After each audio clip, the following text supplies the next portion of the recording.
This People's Pharmacy podcast is brought to you in part by Valisure, the pharmacy that checks. Approximately 80% of all drugs are produced in factories in China and India. Valisure is the first and only online pharmacy that chemically analyzes every batch of every medication it sells at no additional cost to consumers. When you order online from Valisure.com, you receive medicine that Valisure has tested in their own analytical laboratory, shipped right to your door. And each medication or supplement from Valisure arrives with its own certificate of analysis, so you'll know you are getting the medicine your doctor ordered. Become a Valisure customer and receive no-charge shipping on your first order with the discount code PEOPLE. That's PEOPLE, all uppercase, PEOPLE, for no-charge shipping. Remember to visit Valisure.com, the pharmacy that checks. Ever since Big Tobacco convinced doctors and the public that smoking wasn't harmful, other companies have taken note. This is the People's Pharmacy with Terry and Joe Graydon.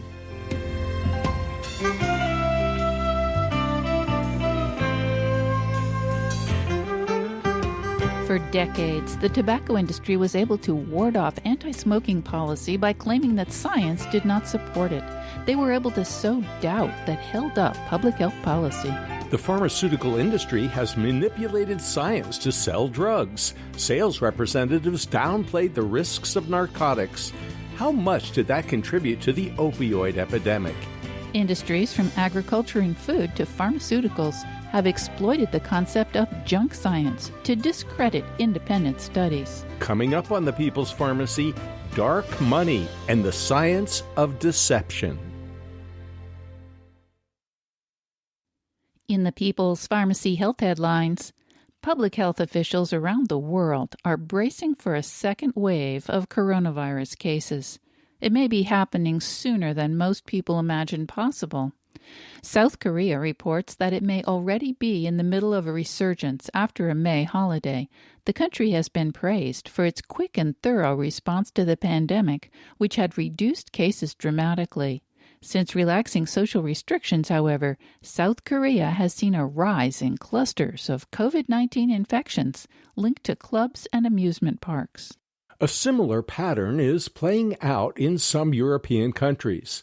Officials in Berlin report that case counts have returned to levels that were prevalent in April. In Lisbon, health authorities have banned gatherings of more than 10 people. They've also asked bars to close by 8 p.m., extremely early by Portuguese standards. Australia is starting to reopen shops and workplaces, but some areas have had a significant rise in COVID-19 infections recently.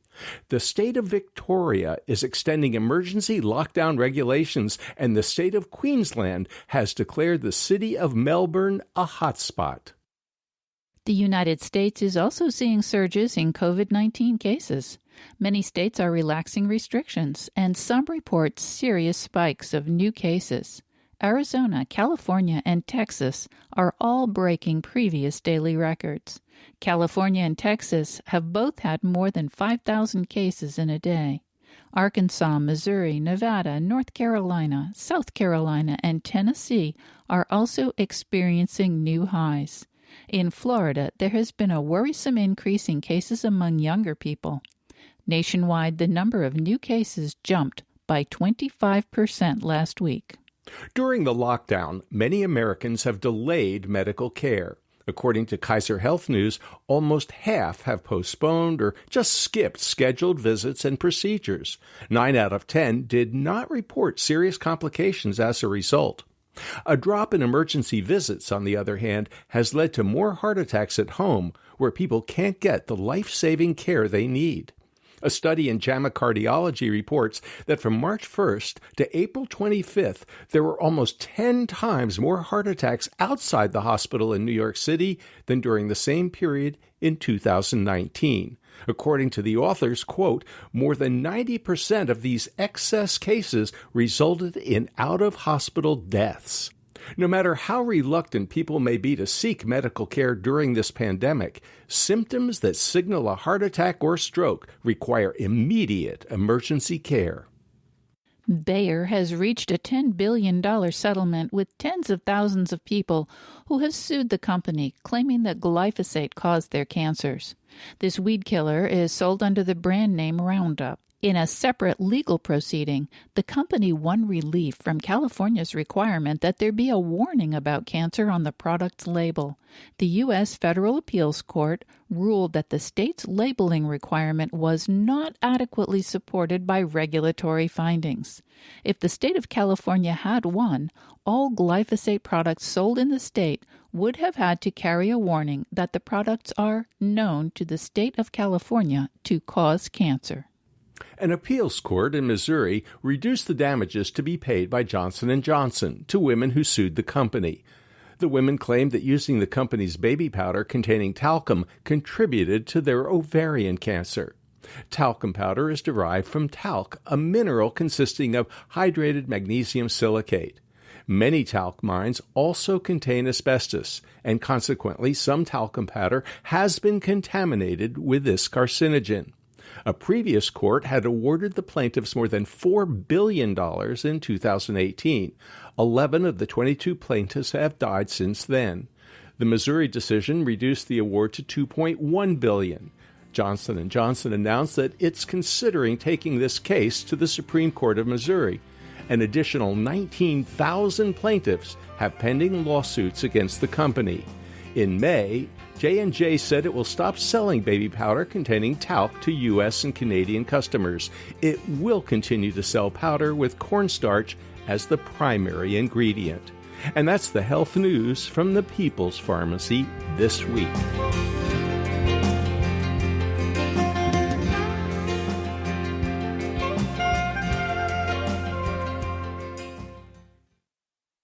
Welcome to the People's Pharmacy. I'm Joe Graydon. And I'm Terry Graydon. Journalists are supposed to follow the money to get to the heart of a story. That's because money is often a motive that shapes behavior.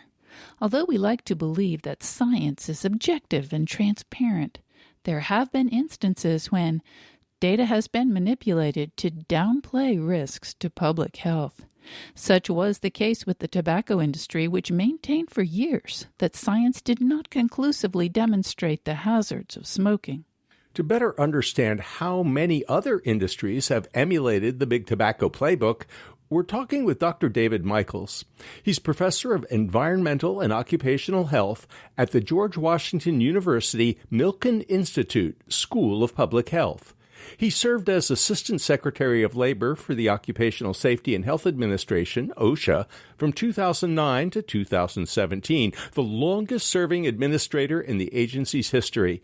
Prior to that, he served under President Bill Clinton as Assistant Secretary of Energy for Environment, Safety, and Health, charged with protecting the workers, community residents, and environment in and around the nation's nuclear weapons facilities. Professor Michaels is the author of Doubt is Their Product, and his new book, The Triumph of Doubt, Dark Money and the Science of Deception.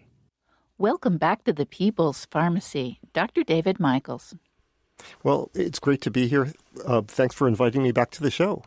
Well, thank you for joining us. Dr. Michaels, I think average Americans really believe in science, that science answers crucial questions in an objective way, and we know that doctors believe in evidence-based medicine so that they can make appropriate decisions about treating their patients. I think it comes as a great shock to many people to learn that there is something that you call mercenary science. What is it, and why is it such a problem? Well, Joe, that is this basic question. Look, I believe in science too. I'm an epidemiologist, done lots of studies. You can manipulate science. You can make things look like they're good science to give you a result that you want. And unfortunately, there are a lot of corporations that do that because they want to protect a product that they make, a product that could be causing people to be sick or despoiling the environment. They hire mercenary scientists to come up with a study not that provides an objective truth, but to make it look like these products aren't dangerous, or just to confuse everybody so we can't move forward to protect people. Can you tell us a little bit about the history of this, if you would, please? I'm sure that hardly anyone graduates from graduate school thinking, I'm going to be a mercenary scientist, and yet there they are. And yet there they are. We often talk about this as the tobacco playbook. It really predates tobacco, but we know so much about how tobacco did this. And, the history is written about, though not talked about so much right now, that Americans, particularly men, didn't start smoking cigarettes until they were given free cigarettes during World War I. The soldiers got tobacco. They became addicted. By the 1940s, we began to see an epidemic of lung cancer that was a rare disease before that era. By 1950-52, it was clear that smoking increased risk of lung cancer tremendously. The tobacco industry looked at this, they got involved with some public relations experts, and they announced that they were committed to science. They were going to find the truth. And they then spent several decades using mercenary scientists to hide the truth, to confuse people, to say that the scientific evidence is questionable. It isn't really there. We know all of that because eventually there were lawsuits against the tobacco companies, and millions of pages of their documents were released to the public and actually put up on a website by the University of California, San Francisco. And so we could see exactly how it worked and how these scientists would do that. Other companies have done this as well, even predating tobacco. The sugar industry was doing it 10 years before tobacco. But we call it the tobacco playbook. Now, there are many scientists, well, perhaps not many, but there are scientists who worked for the tobacco industry and their descendants who are now doing that same work for companies that make baby powder, that make alcohol products, that make sugar and sugar-sweetened beverages like Coca-Cola and Pepsi, and a range of other products that we know make people sick. Well, Dr. Michaels, I recall, and Terry, you're going to have to help me here because I think this is maybe 15 or 20 years ago. We were getting ready to do a radio show, a live radio show. Maybe even 30 years ago. It was a while back on endocrine disruptors, and in particular BPA. And this was going to be with some of the country's foremost authorities on hormones and hormone disruption in New Orleans. And we had talked in advance with one of the scientists who represented the chemical industry. And he pretty much reassured us that BPA was great and that in the very tiny doses that it was in, things like baby bottles and other products like beer cans and maybe even soup cans, the resin that was on the interior of these cans. It wasn't an issue. Don't worry, be happy. We love BPA. But he wouldn't let us air his interview. Yeah, he said, no, if I can't be live with your other guests, you can't use my interview. And we never were able, we presented his position, but we couldn't actually air his voice during that live radio show. And at that time, I was really quite puzzled. And I kind of would like your perspective on BPA, endocrine disruptors in general, and the way the scientific community has responded to this kind of resistance. Well, that is quite a story. BPA is a great example of what we see in many different chemicals. BPA is an important chemical used in plastics, and it's a plasticizer, and it isn't the plastic itself, but people are exposed. Small amounts are in baby bottles and many other things. There are now, since you did that interview, hundreds of studies in animals showing that BPA has toxic effects, and interestingly, toxic effects at very low levels that doesn't cause at higher levels. It's taken a while for the scientific community to really understand that, but it's very clear. We call that a non-monotonic effect. In other words, there's not a straight line. The more you're exposed, the worse the effect is. but it's very real and it's seen very widely. There are actually human studies now in China of men who manufacture and work with this stuff who have sperm damage. But it's very easy for the manufacturers of plastics to say, look, the evidence isn't clear. These are animal studies and we question them, and we can't really do the randomized clinical trials on humans. We can't say we're going to divide the population in half and give half of them BPA and half of them not. So there's always going to be some uncertainty.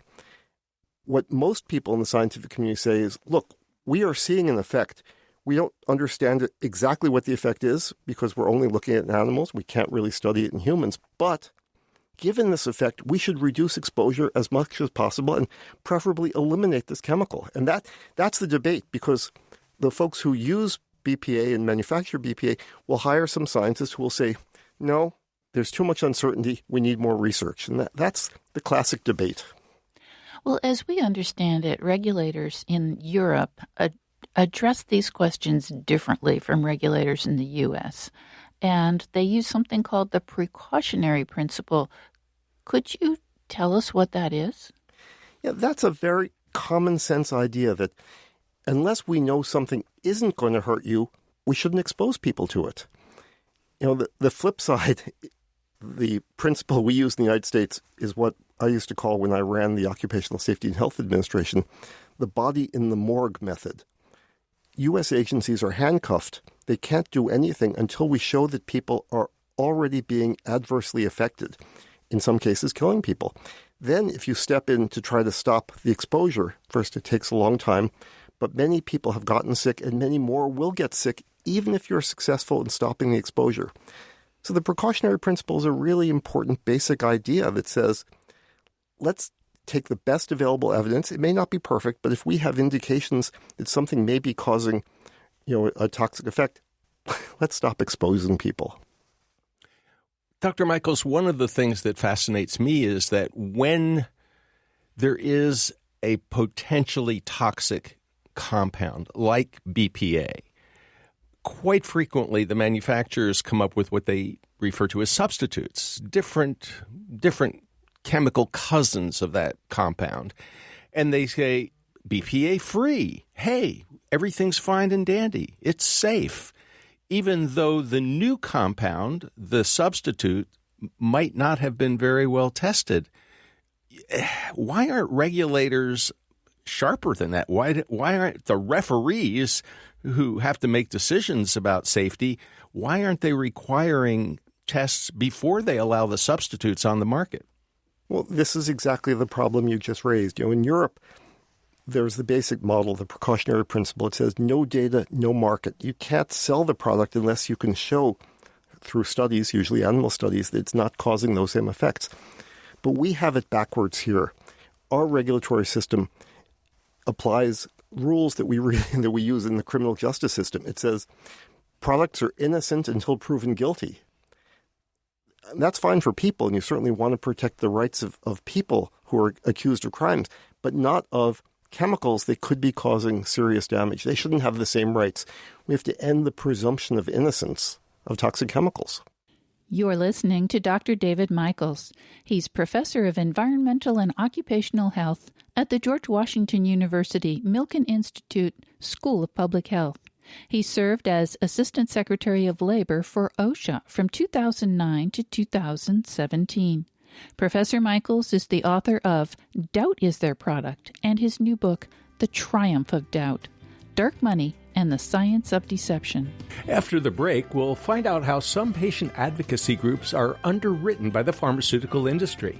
We'll also learn how some organizations use a veneer of science to support their claims. Opioid makers offer an example of how funding can shape a scientist's worldview.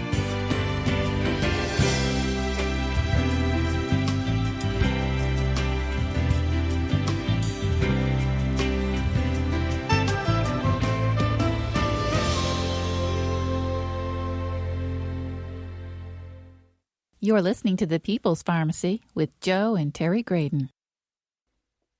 This People's Pharmacy podcast is brought to you in part by Verisana.com. Verisana Lab offers home health tests that allow you to monitor your hormones and health conditions. you can take control of the quantitative assessment of your health and learn about male and female hormone balance, the stress hormone cortisol, leaky gut, gluten intolerance, or your gut microbiome. Take a more active role in tracking your health and take 20% off your first order of a mail-in testing opportunity with the discount code PEOPLE. That's uppercase PEOPLE.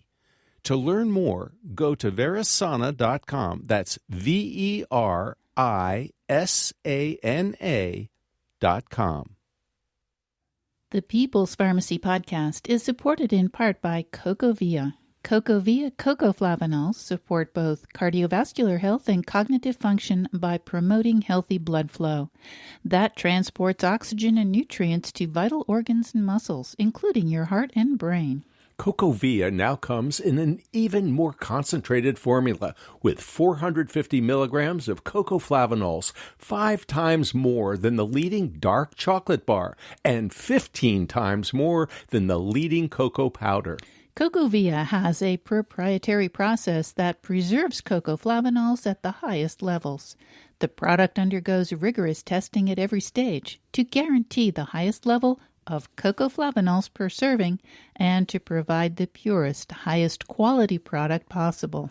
People's Pharmacy listeners can now try CocoVia for 25% off by using the code PEOPLES25 at cocovia.com.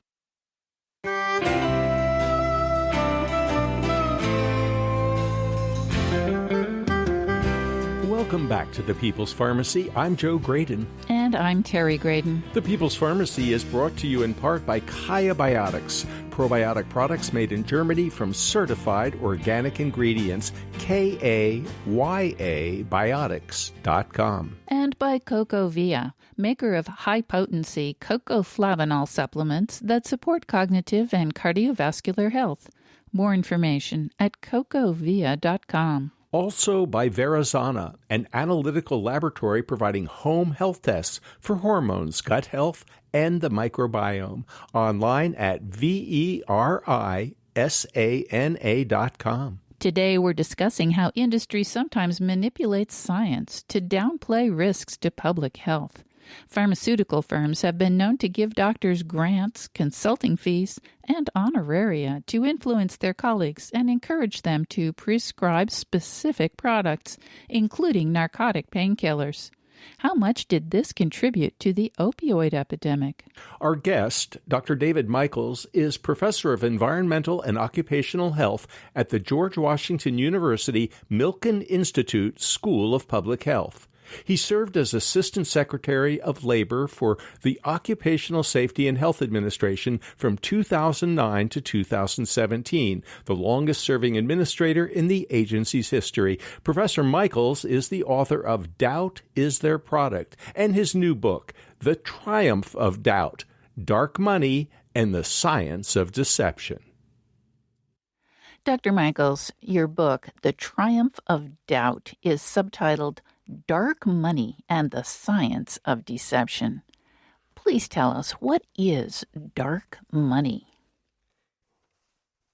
Dark money is money from either corporations or very rich people who are connected to those corporations that pour money into front groups, organizations that look like they're providing information to the public, but that really are trying to confuse them about the toxic effects of these exposures. And nowhere do you see who really paid for it. We have no requirement that the actual source of the funding for these organizations is revealed. And we saw that in tobacco. There are certainly plenty of groups that are fighting the science on climate change. They're saying there is no climate crisis, that the science is uncertain. And money, we know now that money from the Koch brothers and the fossil fuel industry went into those organizations, and I'm sure continues to go into those organizations. If the public knew exactly who's behind these organizations, they would certainly have a lot less confidence in what they're saying. Well, we see this every so often. We come across a patient advocacy group that looks like a bunch of patients just got together and they're concerned about a particular interest. I think one of the first ones we noticed was mothers of children with asthma. Is that right, Joe? Right. This was actually a long time ago. A long time ago. These were really mothers of children with asthma. Really did have asthma, and the mothers really were concerned. But the group was influenced by the fact that a pharmaceutical company that made asthma inhalers was funding their group. And that had a big impact on the kinds of messages that they were interested in broadcasting. Well, there was another example where a high-level drug company executive confided to us that there was a patient advocacy group that was working really hard to get a drug back on the market that the FDA had basically recalled because of safety concerns. And this individual was very proud of this patient advocacy group for sort of lobbying on behalf of the drug company. And his company had funded it, right? I don't know about that, but I suspect there might have been some interaction there. So can you tell us a little bit about these seemingly innocent nonprofit patient advocacy groups that seem perfectly pure but might be getting some money from the industry that they are involved with? Absolutely. The pharmaceutical industry is famous for this because they know that they really need to put a human face on their desires. Their desires often are to sell a product that may not be safe or to just market a product to people that people don't need it. And of course, they want to be able to raise their prices as high as they can and have that accepted because people should think their product is so useful. And so they'll set up groups led by regular citizens, regular people, or physicians who will go out there advocating for their position, rarely saying who's really behind it. In my book, I write about that, of course, in the opioid industry. And Purdue Pharma, which was owned by the Sackler family, and some of the other big producers of these opioids did this very well. I mean, the Sackler family were experts in public relations before they got into medicine. And so they would set these groups up. They would go out and they told people that the opioids they were making were not very addictive. And you could give higher doses and you could give them more often, and that would be fine. And they really helped seed this terrible epidemic that kills tens of thousands of people a year by saying it's fine to use these drugs and encouraging doctors to prescribe them as much as they could. And how did they get the veneer of science to support the claims that they were making? Well, they took a couple of, they're not even studies. I mean, one was a letter to the editor that said that when people were hospitalized and given this opioid, we didn't find anyone that was addicted later on when we looked. They took that one little letter that wasn't peer-reviewed, that very little information about it, and they blew it up to make it look like it was a major study and said, look, here's proof, it's safe. And then they set up organizations with very impressive-sounding names, and they pay physicians a tremendous amount of money to go and speak about them and front them. Their most important speaker actually has recanted and realized he was wrong and he was being misled by the pharmaceutical industry, and now is saying what we all know, the opioids are phenomenally addictive and we shouldn't be giving them out so widely. But it's too late. You know, the horses have left the barn. The epidemic is seeded across the country. Dr. Michaels, I'd like to talk a moment about ethics because I'm having a really hard time comprehending how a well-trained physician or scientist can sleep at night putting out information that they have to know in their hearts is either wrong or just obfuscating or just, creating confusion. I mean, how is it that so many people have been corrupted by so much money for so long? I don't necessarily think it's a huge number of people because the public relations behind it takes these handful of people in climate change, for example, or who work for the opioid industry, and gets their message out so widely it looks like it's an army of scientists. It's not that many. But the real question is, how do those people sleep at night? Putting aside the possibility that it's just Ambien because they can't sleep, more I think what it is people convince themselves that, say, if you could look at the scientific studies, you can look at the data, and there's always ambiguity. And you could find the problems in every study, and you convince yourself, especially if you're being paid enough money, you convince yourself that you're doing the right thing. You wouldn't say, I'm suggesting that people use this product that I know will kill them. You say, no, the science isn't really there. There's a famous quote from Upton Sinclair that I begin the book with, which is, "It's difficult to convince a man of something when his salary depends on him not believing it."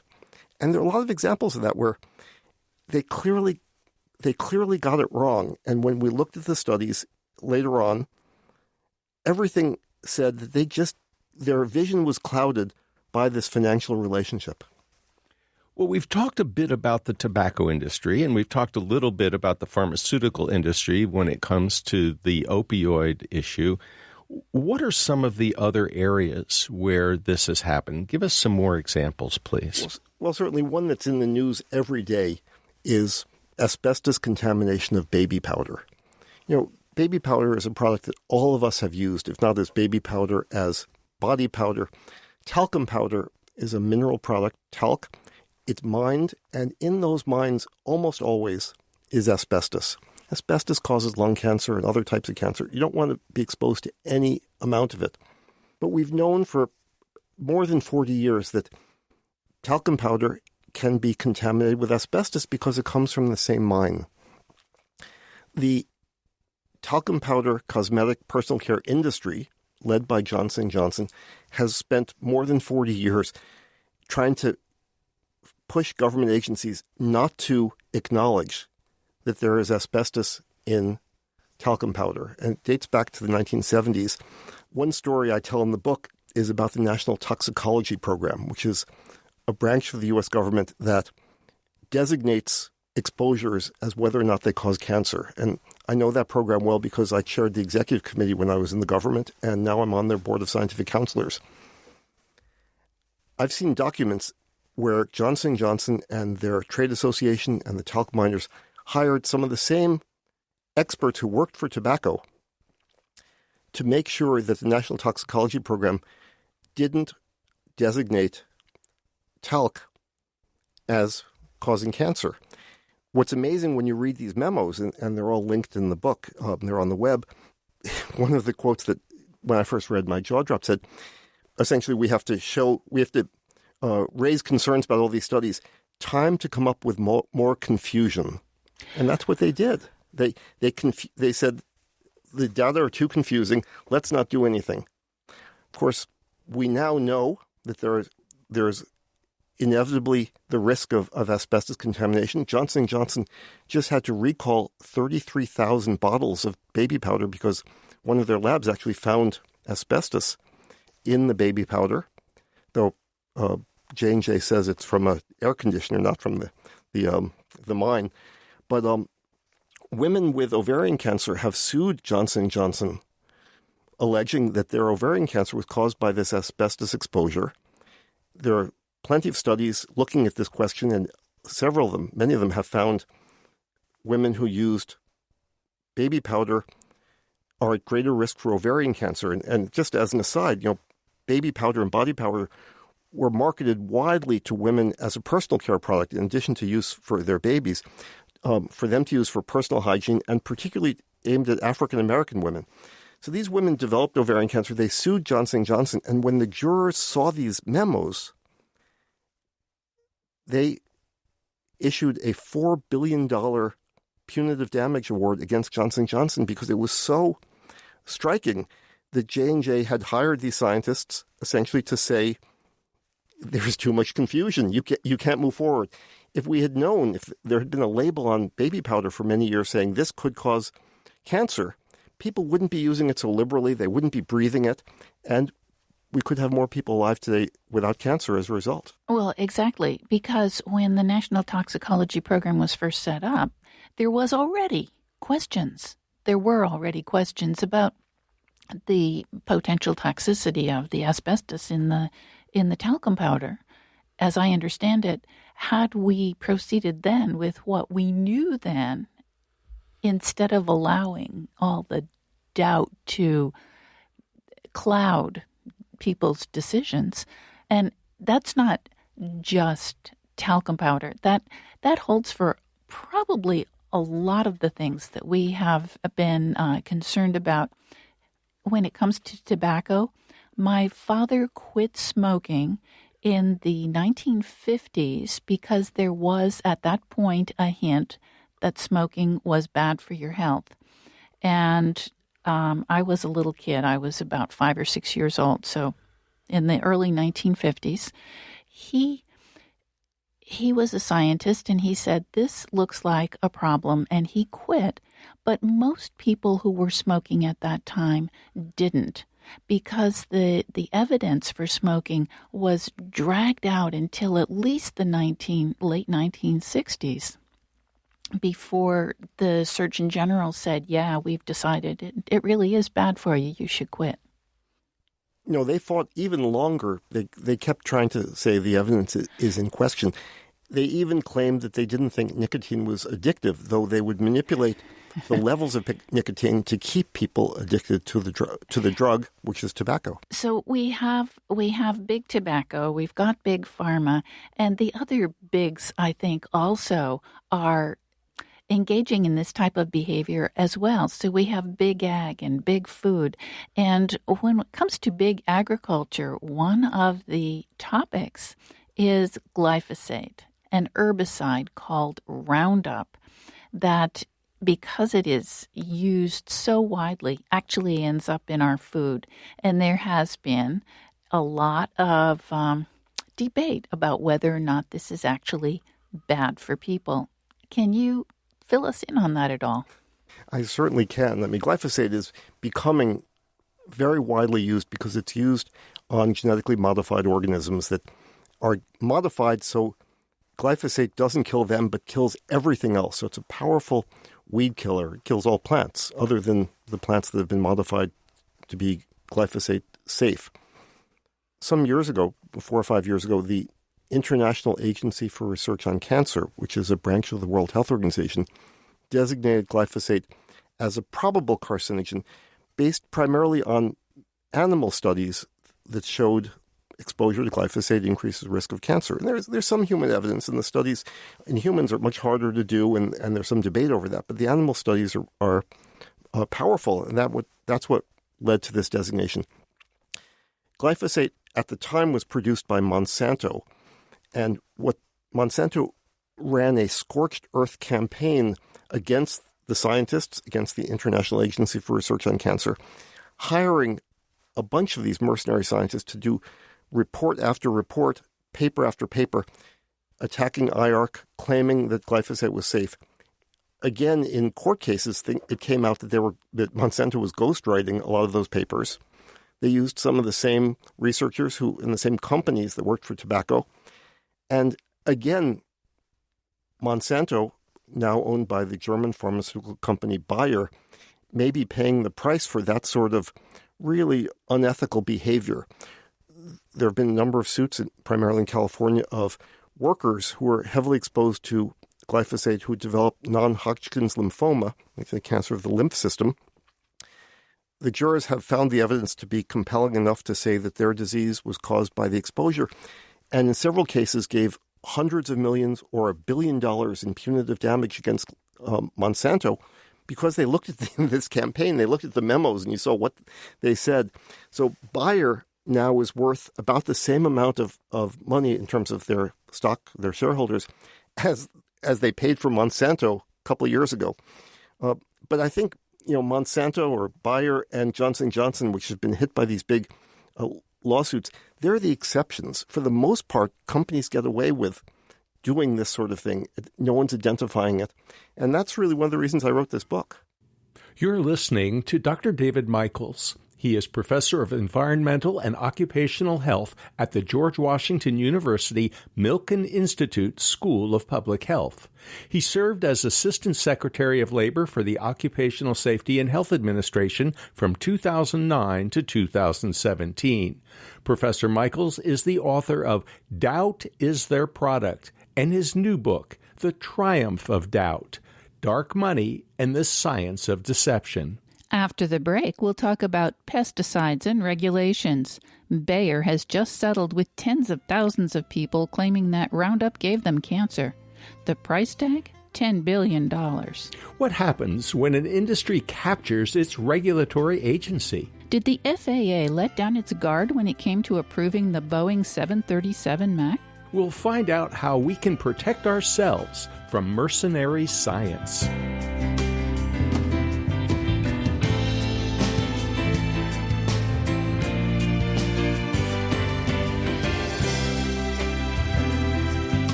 You're listening to The People's Pharmacy with Joe and Terry Graydon. The People's Pharmacy podcast is sponsored in part by Kaya Biotics. Kaya Biotics offers the first probiotics which are both certified organic and hypoallergenic. All probiotics are produced in Germany under laboratory conditions with high-quality ingredients and under strict regulatory oversight. The 3 available formulas are created for very specific purposes, such as strengthening the immune system, fighting yeast infections, and helping with weight loss. To learn more about Kaya Biotics probiotics and the important topic of gut health, you can visit their website, KayaBiotics.com. That's Kaya Biotics.com. Use the discount code PEOPLE for $10 off your first purchase.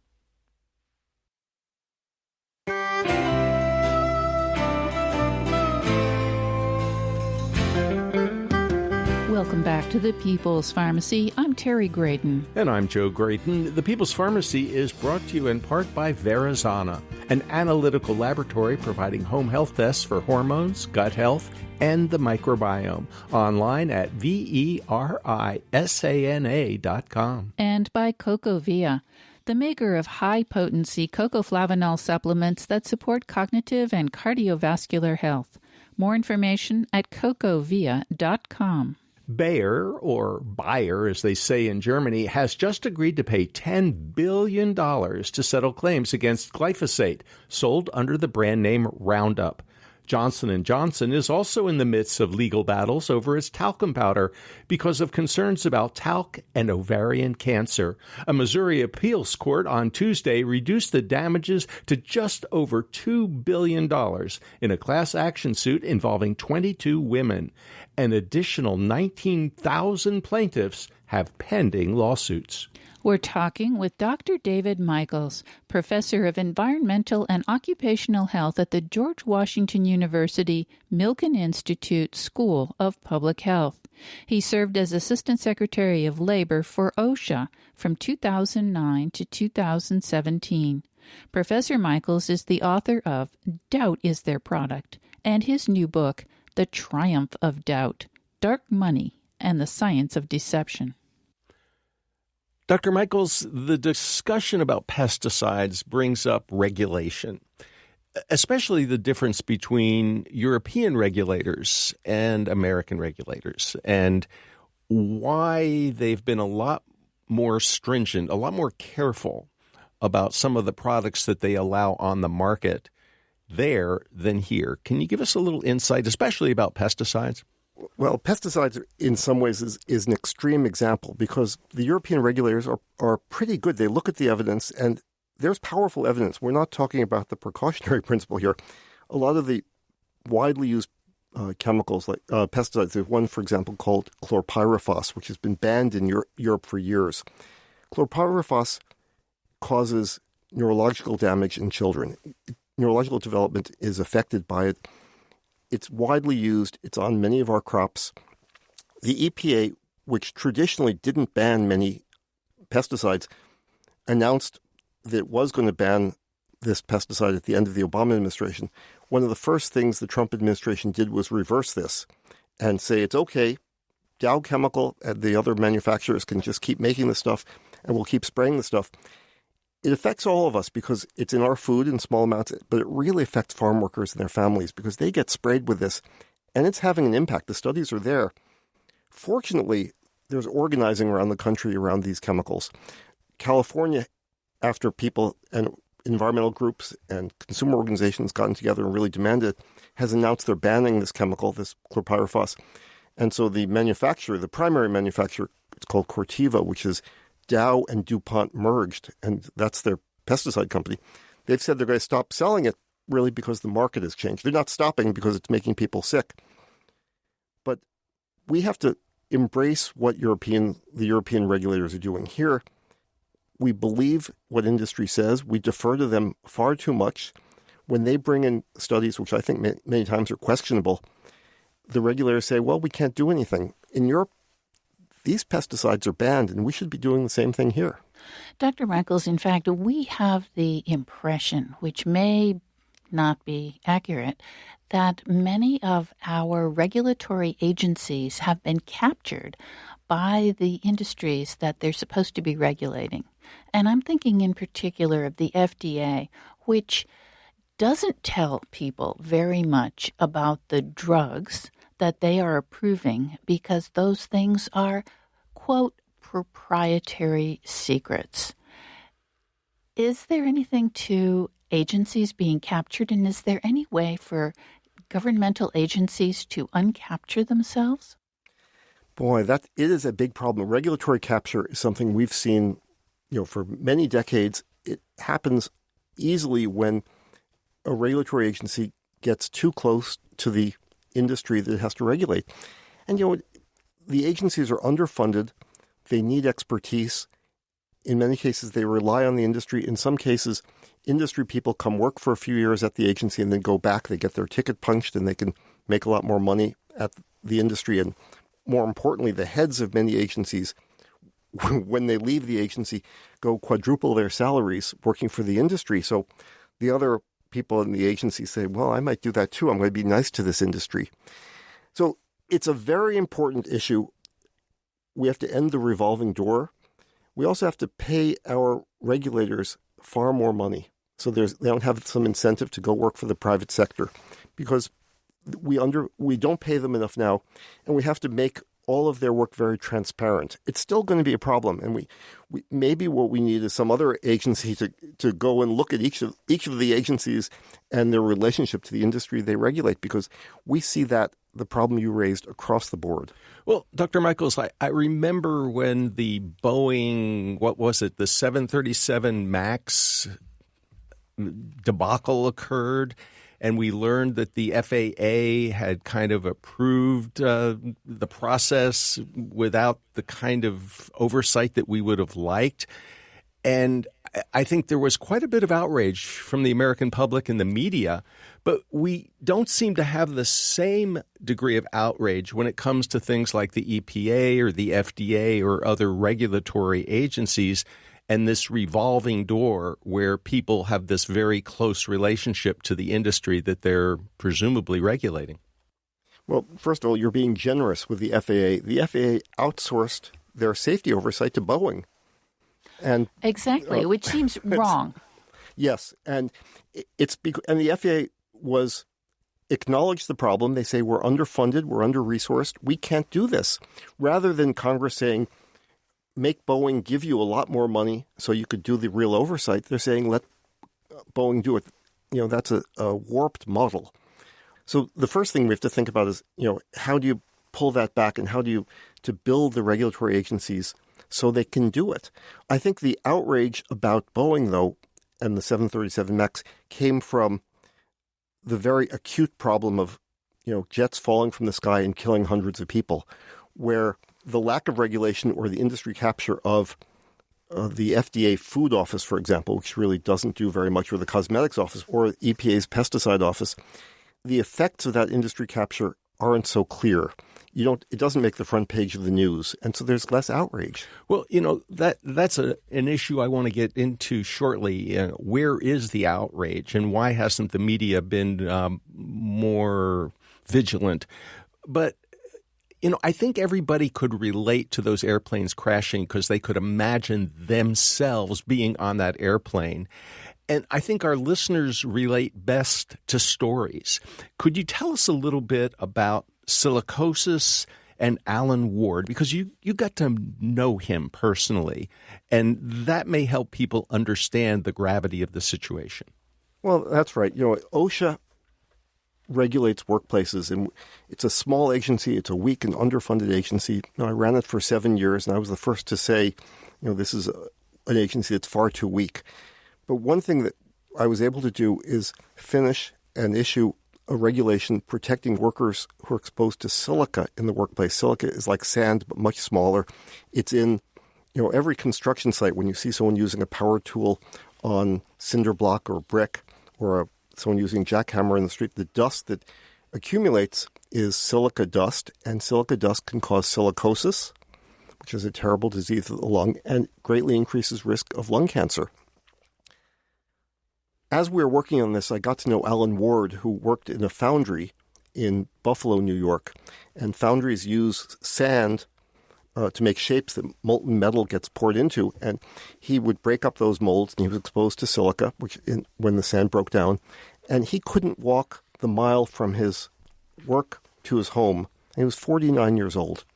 Without resting several times, he couldn't lift his grandchildren up. It was a heartbreaking story, but he reminded me every day the importance of issuing a standard to change what's going on in workplaces. And we had the same fight. You had industry bringing in economists saying that if OSHA issued this standard, hundreds of thousands of people would lose their jobs. We'd stop building houses.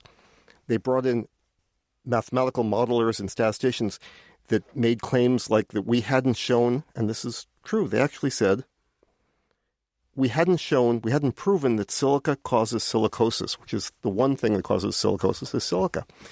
Industry always does that. They question the science. In fact, it's worth noting that the same fellow who the chemical industry brought in to say that we hadn't done enough work to show that silica causes silicosis, he had worked for every company. He actually worked on these antibiotics. They're widely fed to poultry and to farm animals and animals being slaughtered. When Bayer was trying to get permission from the FDA to use a new antibiotic in poultry, this fellow, whose name is Tony Cox, testified, and under George W. Bush, the commissioner of the FDA, Lester Crawford, actually threw this guy's testimony out, said his integrity was in question. He had intentionally misquoted articles, and he had to essentially reject his testimony. Well, that fellow, Tony Cox, is now the chair of the Clean Air Science Advisory Committee, the most important advisory committee in the federal government in terms of air pollution. I would like to ask how the media plays into this, but first I want to just observe that silicosis has once again hit the news because of workers working on quartz countertops, which are now very fashionable for new houses, without adequate protection, and they too are developing silicosis.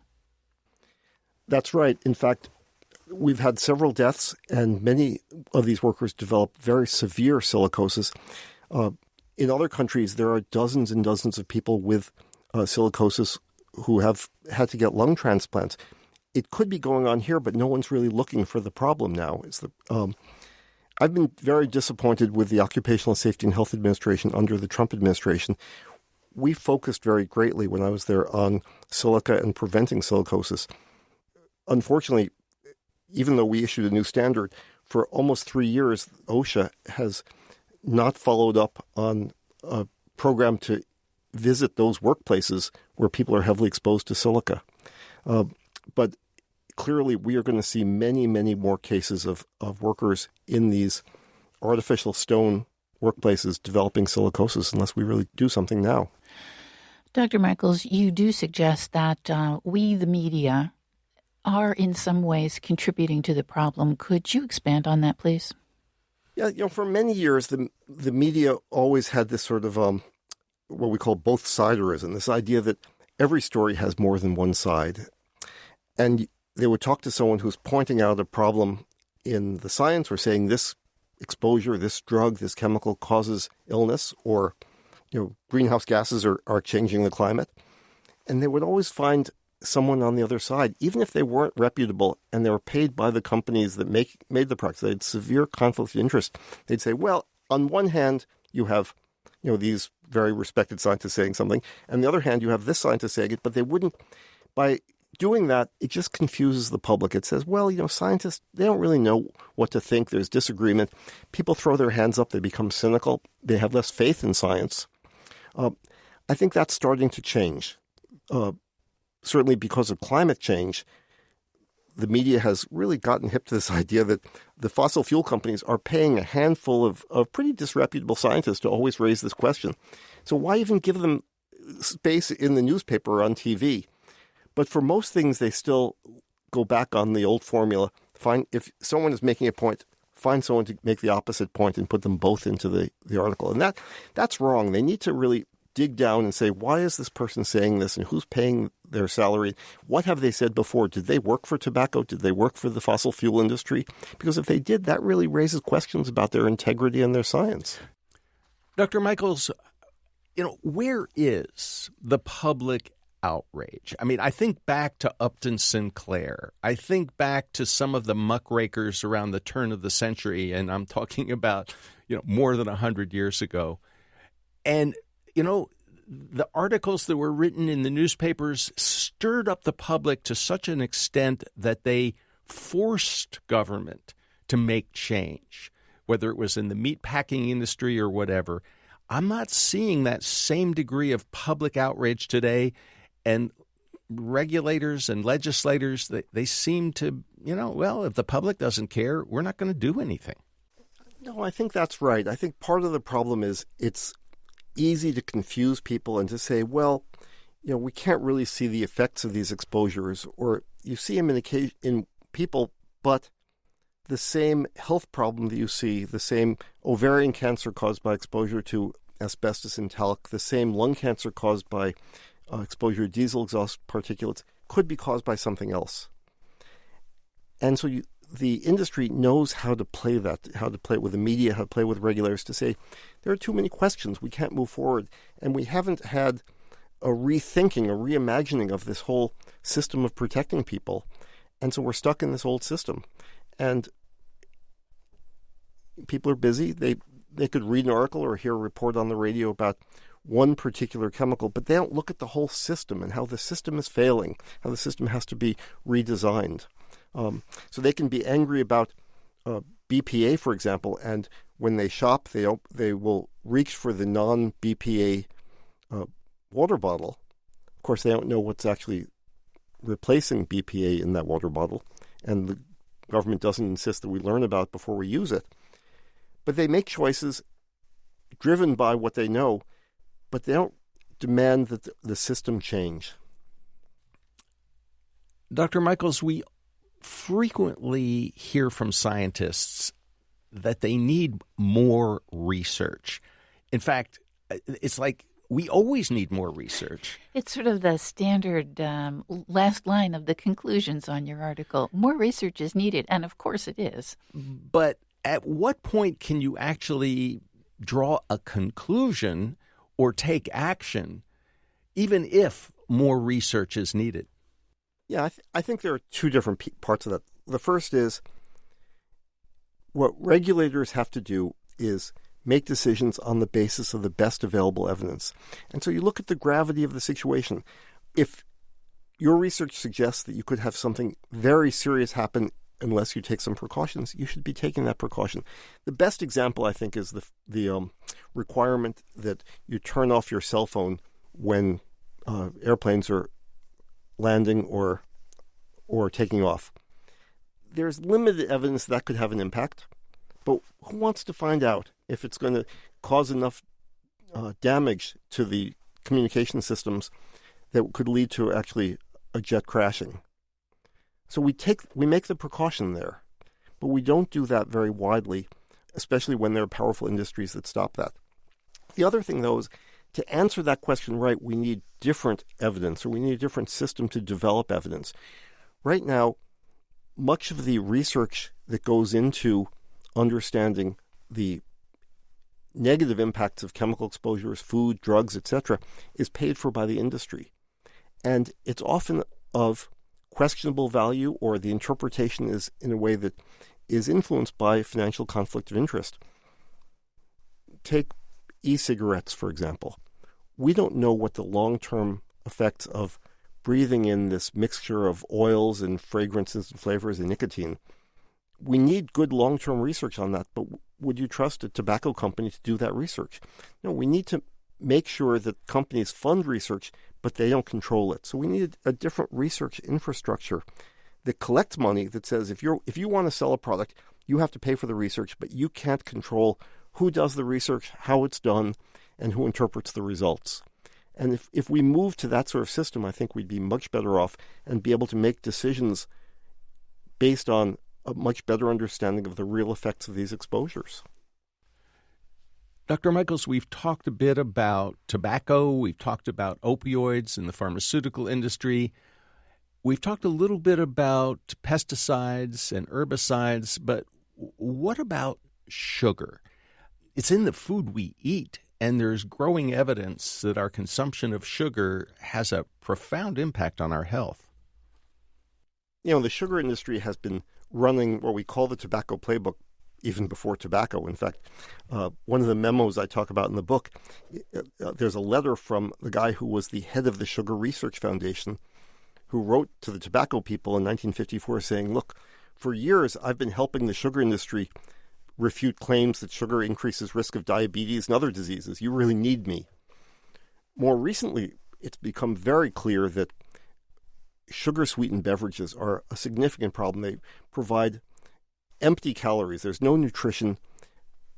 You take in these calories and you're heavily exposed to sugar. And it is related to the obesity epidemic, to increased risk of diabetes. And the sugar industry is doing the same thing that all these other industries are doing. They're hiring mercenaries, researchers, to review the evidence, to say, well, every study has a flaw.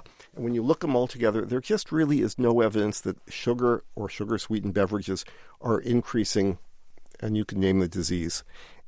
They're not credible reviews. They're not credible studies because they hire the people who will give them the result they want. That's the business model of these companies, these product defense companies. They will give the sponsor, the client, whatever result they want. And so how can you trust the result?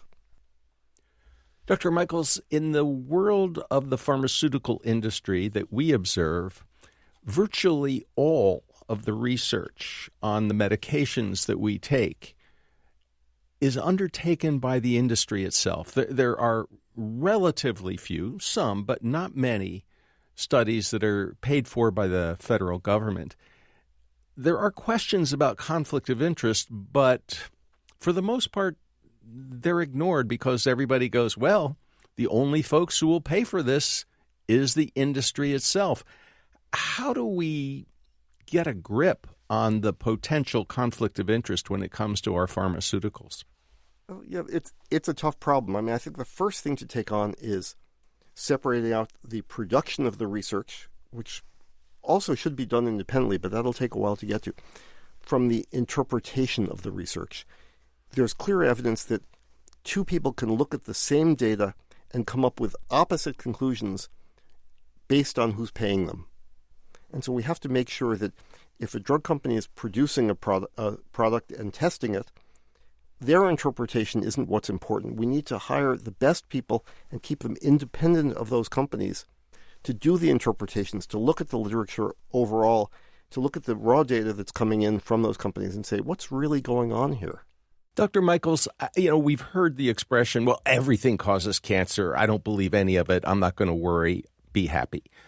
But I think, as you point out, the American public is beginning to be a little more sophisticated. So I guess the most important question that we can ask you today is, how can people protect themselves from the harm of mercenary science or whatever you want to call it, science that may not be as rigorous as we all would like it to be? Joe, this is a tough question. I'd like to be able to say you could, pick up the side of your shampoo bottle and read the label and know what to think about those chemicals, but you can't.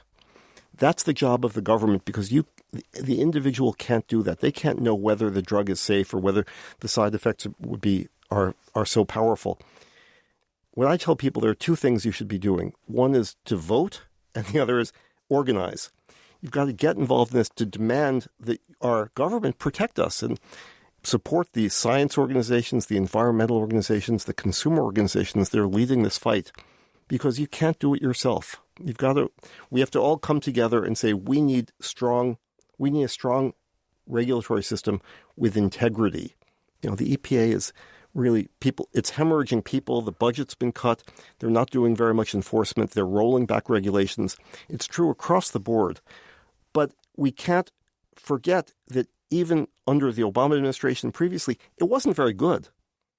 The whole problem with the Boeing 737 MAX predates the Trump administration. So what we have to do now is we've got to rebuild these agencies, but we have to rebuild them with different principles and building in that precautionary principle and saying, let's fund these agencies right and let them work in a very different way to make sure people are protected. And make sure that once they establish regulations, they can enforce them, right? That's right. And maybe give regular people, the opportunity to play a role in that enforcement, because OSHA and other government inspectors can't be everywhere all the time. So we need the help of regular people who see what's going on in workplaces, in the environment, to make sure they can play a role in making sure everybody's safe. Dr. David Michaels, thank you so much for talking with us on the People's Pharmacy today. This has been my pleasure. You've been listening to Dr. David Michaels, Professor of Environmental and Occupational Health at the George Washington University Milken Institute School of Public Health. He served as Assistant Secretary of Labor for the Occupational Safety and Health Administration from 2009 to 2017. He had served previously as Assistant Secretary of Energy for Environment, Safety, and Health, charged with protecting workers, community residents, and the environment in and around the nation's nuclear weapons facilities. Professor Michaels is the author of Doubt is Their Product and his new book, The Triumph of Doubt, Dark Money, and the Science of Deception.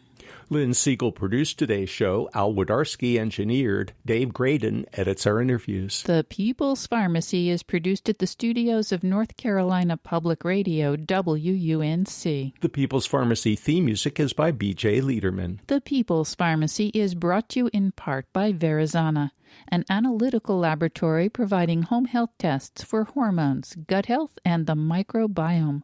Online at verisana.com.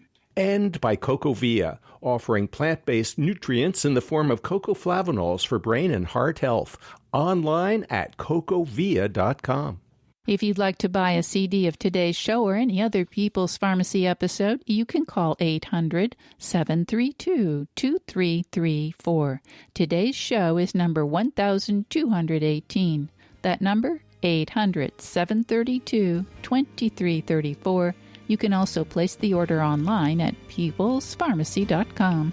When you visit our site, you can share your thoughts about today's show. You can also subscribe to the podcast. Our conversation with Dr. Michaels wouldn't all fit in today's show, but there's more in the podcast. You'll hear us discuss the lack of public outrage and the constant need for more research. How did the sugar industry use the tobacco industry's playbook? We'll also discuss the inevitable conflicts of interest that arise because drug research is funded almost entirely by the pharmaceutical industry. If you visit the site, you can also sign up for our free online newsletter. Get the latest news about COVID-19 and other important health stories. In Durham, North Carolina, I'm Joe Graydon. And I'm Terry Graydon. Thank you for listening. Please join us again next week.